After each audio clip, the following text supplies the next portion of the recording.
The 1990 holiday season was especially joyful for Scott and Karen Hoyt of Austin, Texas. They were looking forward to the birth of their second child.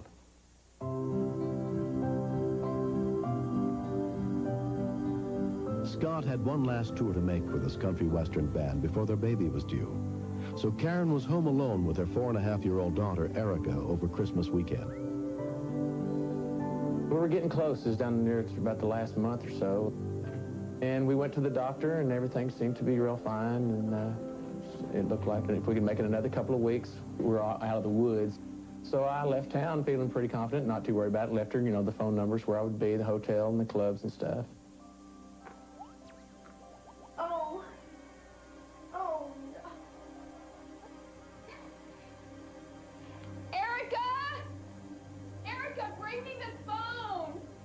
Mommy said, oh my gosh, and I ran in the bathroom to see what was happening, and there was blood in the toilet. What's all that blood? Oh, honey, I don't know. I was real scared. We had some friends that said, well, look, we got a couple of people, the people across the street and a couple of Karen's friends. Here's my number. I'm always there. If something happens, call me. I'll come take you to the hospital. Nobody was home. It's like, a holiday weekend. A lot of people had gone out of town for Christmas, visiting family. Nobody was there. Emergency ambulance. I need an ambulance. Okay, where are you, ma'am? 1-2. At 10:34 a.m., a call came into Austin Travis County 911. I'm 8 months pregnant. I'm just gushing blood everywhere, and I can't find anybody to take me to the hospital. Okay. EMT Lori Cash took over the call. Okay, ma'am. You've had prenatal care? Yes. Okay. I just went to the doctor yesterday. Okay. I mean, it's just gushing out like as if my water broke, but it's just blood. Okay. Listen to me, okay? I've got the ambulance on the way. Are you having any contractions? No, not at all. Not at all? Not at all. Okay. And how long ago did the bleeding start? Ma'am? When did the bleeding start? Just about 3 minutes ago. I've just been trying to call my neighbors. I can't get anybody at home. Okay. I want you to be reassured that the ambulance has already been started. Right. Okay, and this is a house. Right. Okay, I want you to be assured they've been started. Okay. Karen had been diagnosed with a high-risk pregnancy condition called placenta previa. If the placenta ruptured, she could bleed to death in less than 30 minutes without proper medical care. Is this your first child? No, it's my second. I have a 4.5 home with me right now. Okay. When your water broke with your other child, is this similar but it's bloody? It's similar, but it's just pure blood. Okay. And there was no expected complications or anything? Well, starting out, I had complete placenta previa. But my doctor thought that it had moved, and I've had no complications. He was going to do another sonogram next week. I'm due January the 28th. When she told us that she has a history of placenta previa and the way she was hemorrhaging, in my heart, I didn't feel the baby was going to make it. And does it feel like you need to use the restroom? When the placenta ruptures, it cuts off the baby's supply of oxygen. Without oxygen, a baby has only minutes to live. My little girl. With your child, okay. Do you feel weak or nauseated? Or I feel a little bit weak with all this blood coming out of me. Okay. I don't feel nauseated. Okay. And can you tell if your skin color is normal? Normal. Okay. And do you feel like anything's bulging out? Or is it just bleeding? Yeah. You know how when you were going to have your first baby, how when the head was trying to come out, you could feel that bulging? No, I don't feel that. Okay. What I want you to do is stay on the phone with me. You are sitting down? I'm sitting on the toilet. Okay. I want you to get off the toilet, okay? And either sit in the bathtub. I'm just in a half bath down here. Okay. Do you have a portable phone? Yes. Okay. I want you to take the phone and go into the bathtub or into the best bet would be into a bathroom floor and sit on some towels, okay? The mess can be cleaned up later, but what we towels? Yeah, we don't want you on the commode because if your baby's born, then it goes into the water. Okay. Oh, blood's going to get all over the carpet. Okay, if you want, you can just sit down in the floor where you're at now. Go upstairs and get Mommy a bunch of towels. Okay, it would be best if you can feel real weak. Yeah, just why don't you go ahead and sit down in the bathroom where you're at, but get off the commode. Erica, just get me some towels. In the bathroom, baby. I think I'm fixing to faint. Okay, that's why I want to stay on the phone. But first she was real coherent, real clear, and then she started fading, and she started sounding real weak and faint and real slurred speech and real disoriented. My real concern was she's bled out a lot more than I'd thought, and that we were going to lose her. When we continue, I thought that Mom was going to die. Sending us some help to help your mommy, okay?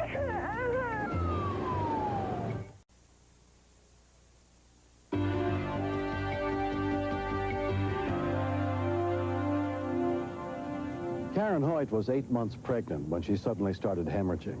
While on the line with 911 dispatcher Lori Cash, Karen began losing consciousness.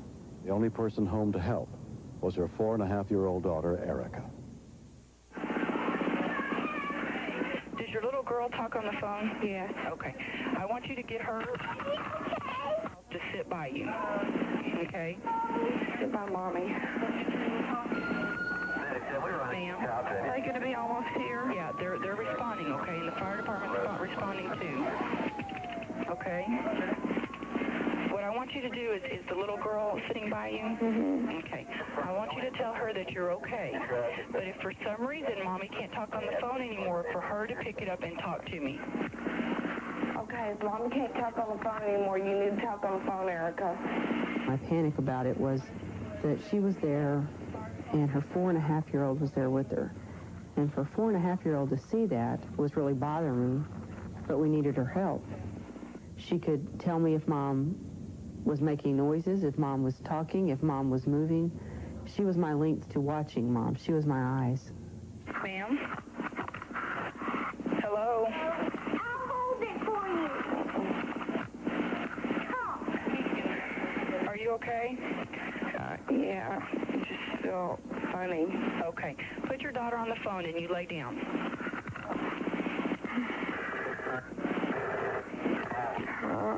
Okay, ma'am, where's your husband at?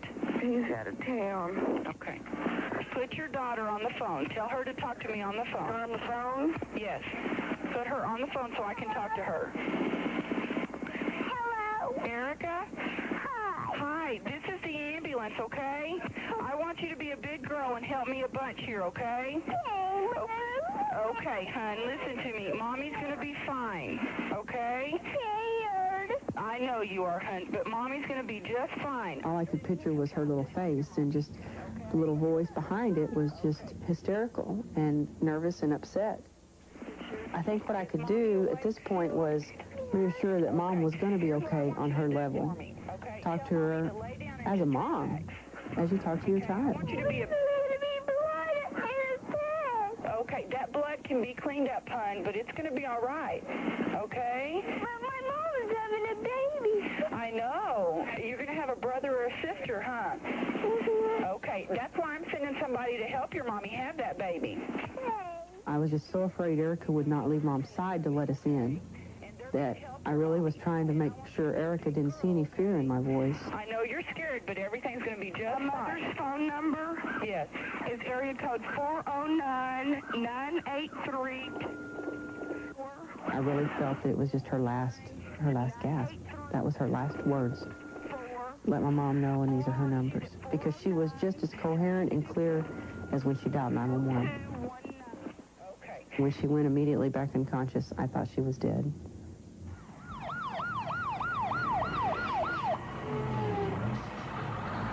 Within 8 minutes of the call, the first rescue workers arrived, including firefighter EMT Monty Strange. When we first pulled up on the scene, the daughter, the 4-year-old, was standing at the doorway with the door open for us. We walked into the house, and Mrs. Hoyt was laying on the floor. In the hallway, there was quite a bit of blood. After you get the oxygen set up, go ahead and take care of the little girl. We got her on the oxygen, which is both good for her and the baby, even though the baby was unborn. It was up in the air at that time. It would be really hard for me to call on whether they were or not going to make it. Within a minute, paramedic Will Neely and his partner arrived. It was quite apparent to us as we walked in the door, seeing the amount of blood loss she had, that we need to start moving very quickly on this patient. Vicki, we're the Austin MS. We're going to take care of you. Not only the fact that there was a possibility of losing the child, but our concern was the fact that she's lost enough blood now that she could be seriously compromised. Another problem. I just turn your head a little bit here, look that way. Have you felt the I baby thought that Mom was going to die. Okay. Karen was taken to Seton Medical Center. On the way, the hospital was alerted about her condition and that of her unborn baby. We have an ETA of about 5. Did you notify L&D? Okay, thanks. On duty in the delivery room was Nurse Tina Davis. We knew the woman was hemorrhaging, and she had had a previa. When a woman is hemorrhaging as much as she was, minutes count. You have to get the baby out as soon as possible. You don't have 5 minutes to prep the area properly. There we go. Dr. Nunlin here. Are you having any pain? The only treatment for placenta previa in a situation where there's hemorrhage is immediate delivery. Obstetrician Patrick Nunnally prepared to do the C-section. Realizing that she was 5 weeks from full term, I knew that we had a very serious circumstance and that indeed it was a life-threatening situation both for Karen and her baby. Let's go. Let's go. We got you. Okay. Now, I'm going to let you breathe some oxygen here. This mask, okay? What I want you to do. She was extremely frightened, very pale, because she had lost so much blood, and looked very frightened for the baby. You're going to feel a little bit of pressure. She was looking into people's eyes for hope, and I think just a little support. Table down, please. Suction up. The baby was in a transverse position, which made the delivery difficult. We're going to find it here. Got pressure about. Okay, here comes baby. 100 over 50. All right. Okay. Baby's out. Okay. 11:34. What? Ready for some pit? Clamp? Yeah, run the pit. Okay. The baby was immediately examined by neonatologist James Cresswell.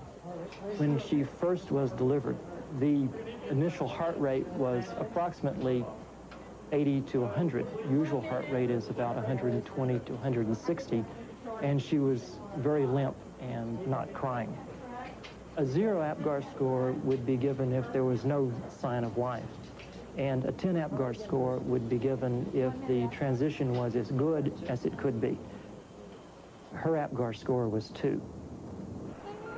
Immediately after beginning the bag and mask ventilation, the heart rate had begun to increase up to 100 to 120, and by 60 to 90 seconds, it was up into the normal range. By that point, we felt sure that she was going to recover.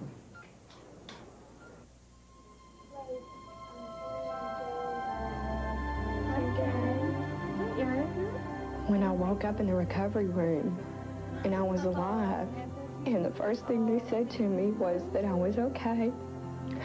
I'd had a little baby girl, and she was doing fine. She looks just like you, honey. Oh. And I just went, thank you, Lord. I was just felt very blessed. Hi, look what I brought for you. Oh.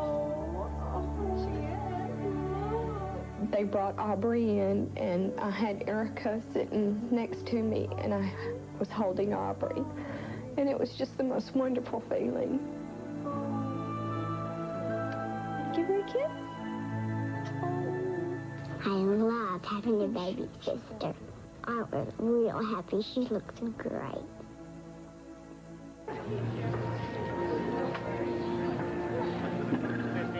Six months later, the Hoyt family finally got a chance to meet dispatcher Lori Cash. Are you Lauren? Hi. Oh, so glad to meet you. Glad to meet you. That's Erica. How are you? You brought me some flowers. You're so pretty. Oh, I'm so glad to meet you. So much. Hear everything you did for us. Oh. I'd really like to thank Lori for being there for me and for being there for Erica. Oh, I'm just so glad. I don't know what Erica would have done if she hadn't had someone to talk to. And I think Lori just really made Erica feel secure. Big hug. I was glad I was there to answer the phone, and I was glad that she was intelligent enough to talk to me when Mom went unconscious. And that just makes me feel good to know that I'm that somebody and that I can pick up the phone and tell somebody how to attempt to save a life. Such a beauty to gaze upon, with her blue jeans and halo on. Straight from heaven, I know she was sent to me. One of the main things it did is just brought reality home real quick. The career and everything's great, but the family definitely comes first. I'm just thankful that it turned out the way it did, and Aubrey's doing fine. We're a big, happy family now.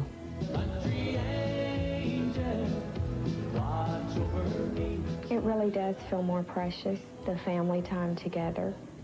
You know, there could have been a chance that Aubrey might not even be here today, or I wouldn't be here. And I think that's what the song is about. She was a walking miracle, and he thanks the Lord above.